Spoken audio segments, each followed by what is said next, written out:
Yang ngerasa hidupnya masih miskin dan gak punya banyak pilihan di hidup ini, coba simak kisah inspiratif pemuda asal India ini.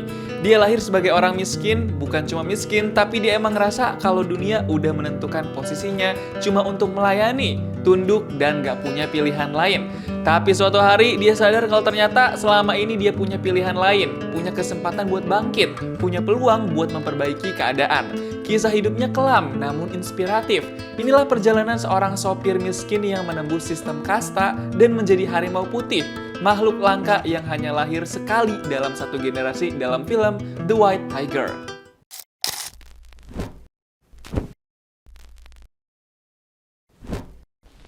Di India ada satu keluarga besar yang hidupnya miskin, tempat tinggalnya di kampung kumuh, dan mereka mesti tidur bareng-bareng bahkan berdempetan.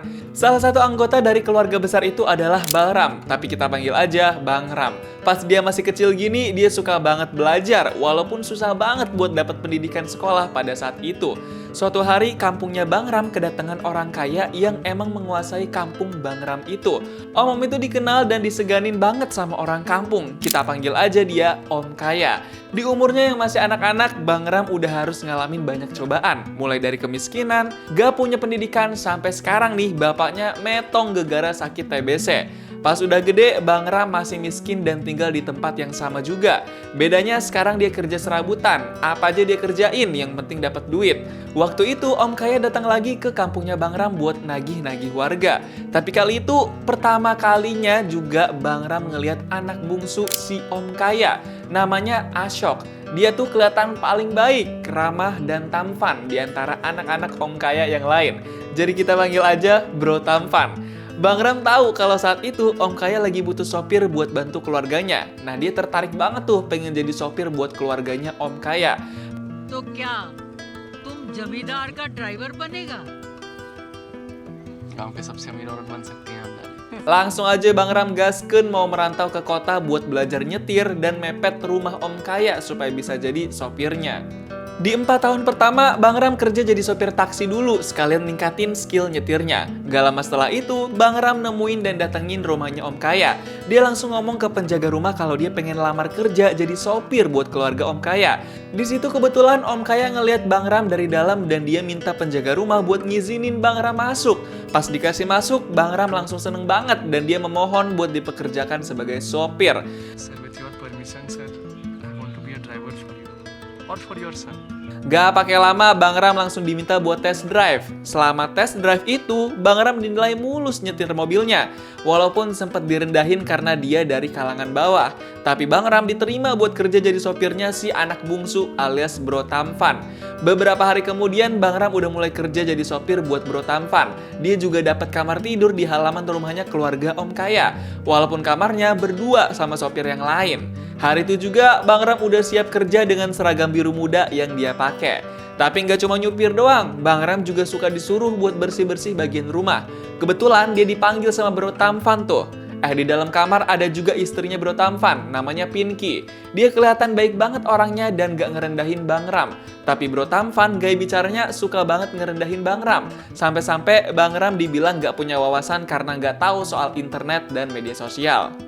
Besoknya Bang Ram disuruh buat cuci dan pijitin kaki Om Kaya. Fix, ini mah supir sekaligus babu. Pas lagi pijitin kakinya Om Kaya, Bang Ram tiba-tiba digeplak sama anak pertama Om Kaya karena nyaut-nyaut obrolan mereka. Parah banget kan? Hari yang disukain Bang Ram itu pas gajian doang karena uangnya lumayan didapat.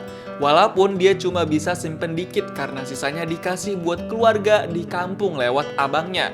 Suatu hari, rumah Om Kaya kedatangan Perdana Menteri. Kelihatannya sih, Ibu Menteri itu disambut dengan baik sama keluarga Om Kaya. Tapi obrolan mereka di dalam rumah bener-bener di luar dugaan. Ternyata Ibu Menteri datang ke rumah Om Kaya buat minta sogokan. Karena Om Kaya ambil batu bara dari tambang negara, tapi nggak bayar pajak. Ngeri banget gak tuh? Sampai-sampai Bang Ram dipanggil buat jadi saksi tuh sama Ibu Menteri. You don't want to pay the government? Pay me 25 lakhs. And I mean it. Malamnya, Bang Ram malah diem-diem nguping tuh obrolan keluarga Om Kaya. Dia jadi tahu rahasia keluarga Om Kaya yang gak bayar pajak dan nyogok Ibu Menteri. Besoknya ada kabar sopir pertama dipecat karena ketahuan menyembunyikan identitasnya. Dan gara-gara itu, sekarang Bang Ram jadi sopir pertama buat Bro Tampan. Hari ini Bang Ram nyupirin Bro Tampan, Pinky, dan anak pertama Om Kaya buat nganter ke ibu kota. Mereka pengen ngeberesin masalah perpajakan bisnis mereka gitu dah. Pas sampai di hotel, Bang Ram lumayan keribetan tuh jadi babunya mereka bertiga. Tapi dia mah santai-santai aja karena suka ngelakuin itu. Kalau Bro Tampan, Pinky, sama anak pertama tidur di hotel, Bang Ram sih terpaksa tidur di basement hotel itu yang emang dibuat khusus untuk supir. Besoknya Bang Ram nganterin Bro Tampan sama anak pertama ke berbagai lokasi, mulai dari tempat pemerintah sampai ke bank negara. Mereka kelihatan super sibuk ngurusin banyak hal. Hari itu juga urusan si anak pertama udah kelar, jadinya dia pulang naik kereta buat balik ke rumah. Jadi sekarang cuma ada Bang Ram, Bro Tampan, sama Pinky di ibu kota. Di hotel, Bro Tampan kelihatan asik banget sama Bang Ram, bahkan mereka sampai main PS bareng tuh. Beberapa hari setelah itu, Bang Ram kepikiran buat pulang dan mampir sebentar ke kampungnya. Dia pengen lihat keadaan keluarga besarnya. Pas sampai kampung, ternyata keluarganya masih belum berubah. Semuanya masih miskin dan gitu-gitu aja. Gak ada sedikit pun yang berubah walaupun Bang Ram udah kerja di keluarga Om Kaya. Dia ngerasa miris banget ngeliat keadaan keluarganya kayak gitu. Suatu hari, Bang Ram lagi nganterin dan nungguin Bro Tampan sama Pinky yang ngerayain ulang tahun Pinky di tempat ajeb-ajeb. Karena kelamaan, Bang Ram sampai ketiduran tuh di dalam mobil. Dia capek banget nungguin Bro Tampan sama Pinky. Karena ngeliat Bang Ram kecapean, Pinky ngide buat nyetir mobil karena dia juga lagi happy banget moodnya. Jadi dia mau banyak gerak gitu dah. Pas Pinky bawa mobil, dia nyetirnya ugal-ugalan dan ngebut banget. Namanya juga abis dari tempat ajeb-ajeb ya. Jadi adrenalinnya berasa gitu. Sampai akhirnya kejadian gak terduga harus mereka alamin. Mereka bertiga shock sama apa yang mereka alamin barusan. Mereka bertiga panik banget. Tapi Bang Ram malah minta Bro Tampan sama Pinky masuk ke dalam mobil aja dan ngide buat kabur. Padahal Pinky mau banget nolongin dan telepon polisi. Kalau Bro Tampan kebingungan saking paniknya. Akhirnya mereka mutusin buat ngikut Bang Ram yang nyaranin buat kabur. Walaupun di dalam mobil, si Pinky nangis kejer tuh karena ngerasa bersalah. Pas udah pergi dari TKP, Bang Ram langsung bersihin mobilnya supaya bisa ninggalin jejak. Dia layaknya supir yang mengabdi sama majikannya apapun yang terjadi. Dia membela abis-abisan Bro Tampan dan Pinky. Besok paginya, Bang Ram dipanggil buat ke kamar Bro Tampan. Tapi ternyata di dalam kamar itu bukan cuma ada Bro Tampan, tapi ada juga si anak pertama sama Om Kaya. Bahkan di situ juga ada seorang pengacara. Ada apaan nih? Tumben banget Bang Ram dibaik-baikin sama keluarga Om Kaya, dipersilahkan banget gitu. Ternyata Bang Ram diminta buat tanda tanganin surat pernyataan bahwa dia adalah seorang yang melakukan dan bertanggung jawab atas kejadian semalam. Bang Ram shock pas baca surat itu. On the night of November 3rd this year, I drove the car that hit an unidentified person. Bang Ram kaget, tapi dia nggak bisa berbuat apa-apa. Dia nggak bisa berkutik di antara para majikannya yang kaya raya itu. Bro Tampan sebenarnya dalam hati nggak tega ngelakuin itu sama Bang Ram. Tapi si anak pertama sama Om Kaya ngotot kalau itu adalah satu-satunya cara yang bisa dilakuin. Dan mau nggak mau, Bang Ram terpaksa tanda tangani dokumen surat pernyataan itu. Dia sampai berkaca-kaca matanya saking menahan tangisan di depan majikan yang dia puja-puja itu. Pas keluar dari gedung hotel, Bang Ram ngerasa frustasi dan emosi sendiri. Dia bingung kenapa dirinya bisa sepasrah itu dan mau ngelakuin apa yang majikannya minta. Dia ngelampiasin emosinya sendirian. Dia bingung gimana caranya berontak. Baru aja kemarin Bang Ram dijadiin tumbal, sekarang Om Kaya udah bersikap semena-mena lagi. Dia nyuruh Bang Ram pijetin kakinya. Pas lagi mijet, tiba-tiba Bro Tampan sama Pinky masuk.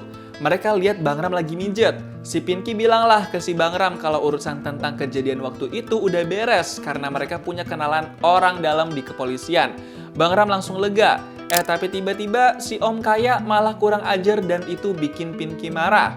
नाटक मत कर पैर दबा चल Why would you kick him? काम चोर है साला Pinky muak sama sikap Om Kaya yang kurang ajar begitu. Dia ngebela Bang Ram abis-abisan karena udah mau ngebantu.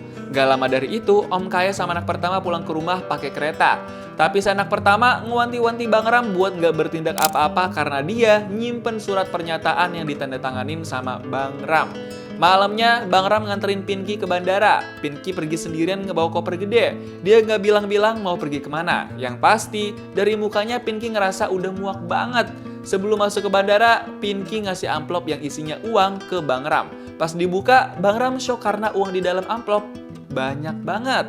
Besok paginya, Bro Tampan panik pas baru tahu kalau Pinky pergi dan ninggalin dia. Gara-gara itu dia sampai nyalahin Bang Ram. Tapi Bang Ram gak ngerasa bersalah karena cuma kerja doang.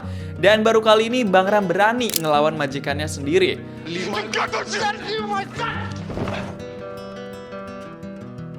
Beberapa hari setelah itu, Bro Tampan sempat depresi dan gak tahu mau berbuat apa. Dia benci sama keadaan yang harus dihadepin. Tapi Bang Ram tetap setia buat nemenin dan dampingin Bro Tampan. Dan beberapa hari kemudian lagi, mereka udah baikan dan makan bareng. Mereka mulai deket lagi. Bahkan mereka juga ibadah bersama buat tobat bareng-bareng. Tapi pas dikasih kabar sama anak pertama kalau Pinky mau cerai dengan Bro Tampan, si Bro Tampan langsung tinggi tuh tensinya.